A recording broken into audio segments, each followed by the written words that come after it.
Hello, and welcome to this Assigned Counsel System training video. This new system will replace the paper-based vouchers you've been using with an electronic system for voucher submission, approval, and payment. This system is already in use in several counties in New York State and is being deployed across New York State and in other states. Attorneys who currently use the system have found that less administrative time is needed to track time and submit vouchers, and that they get paid faster because there is no longer a delay associated with mailing vouchers to their assigned counsel office and to the courts.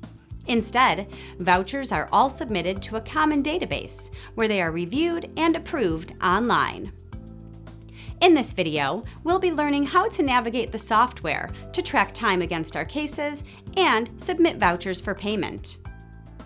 The Assigned Counsel software is a web-based system, so there is no need to download or install any software. You just access the system using your web browser. The system supports all browsers except the Safari browser on Apple systems.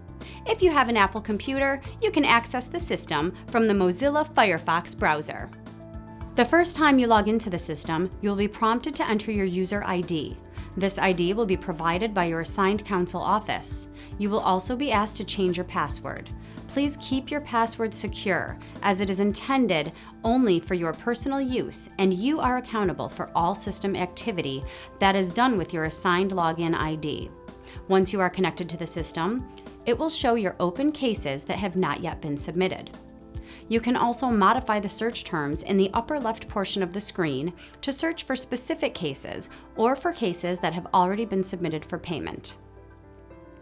Select the defendant's case you are looking for. We click on J. Walker and see that there are 2 open cases for this defendant. For both cases, we have the option of either entering hours or creating a voucher for payment.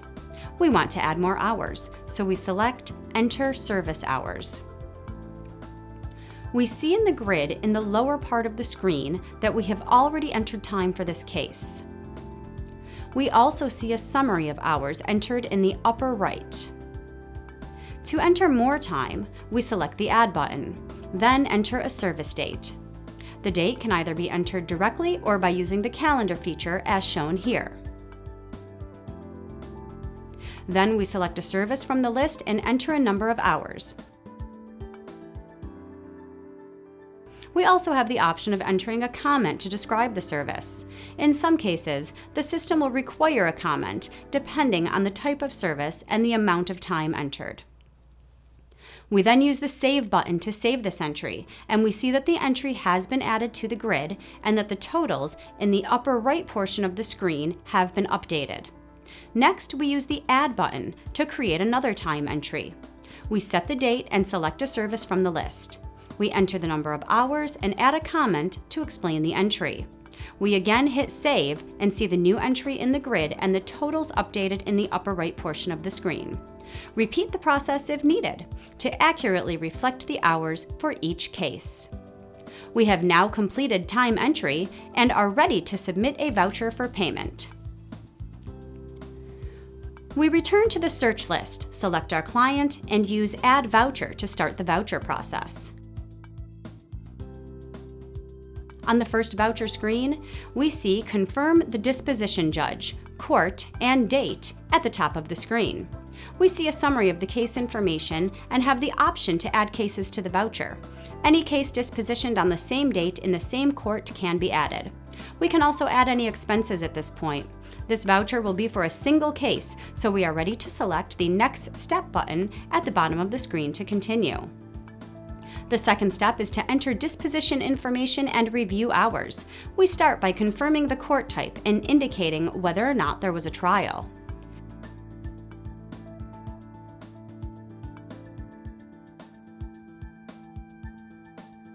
We then select the disposition from the list provided. Depending on the disposition we select, additional fields may display to request more information from us. In this case, we need to confirm the plea offense and the sentence. We also have the option to provide comments in the disposition details field.